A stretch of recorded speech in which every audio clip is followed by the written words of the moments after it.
Diversion politics చేయడంలో, ఒక అబద్ధాన్ని పదే పదే ప్రచారం చేసి దాన్ని నమ్మించడంలో చంద్రబాబుని మించిన వాళ్ళు ఈ రాష్ట్రంలో కాదు భారతదేశంలోనే ఎవ్వరు లేరనేది అది నిరూపణ అయింది. అందుకనే ప్రభుత్వ వైద్య కళాశాల జగన్మోహన్ రెడ్డి గారు ఒక మంచి సంకల్పంతో పేదలకి మెరుగైన వైద్యం అందాలి, పేదలకి ప్రతిభావంతులకి మెరుగైన మెడికల్ విద్య అందుబాటులోకి రావాలని భావించి మెడికల్ కాలేజీలు ఏర్పాటు చేస్తే ఈరోజు మదనపల్లి మెడికల్ కాలేజ్ ఎవరికి ఇచ్చారు? మంత్రి నారాయణ బినామీకి కట్టబెట్టారు.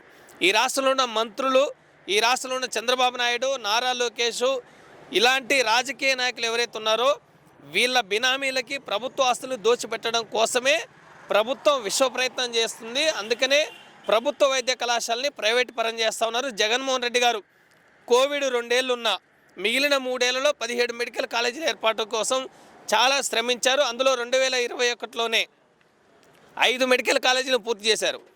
విజయనగరము, రాజమండ్రి, మచిలీపట్నము, ఏలూరు, నంద్యాల మెడికల్ కాలేజీలు పూర్తి చేసి 750 సీట్ల చొప్పున ఈ రాష్ట్రానికి తీసుకొచ్చారు.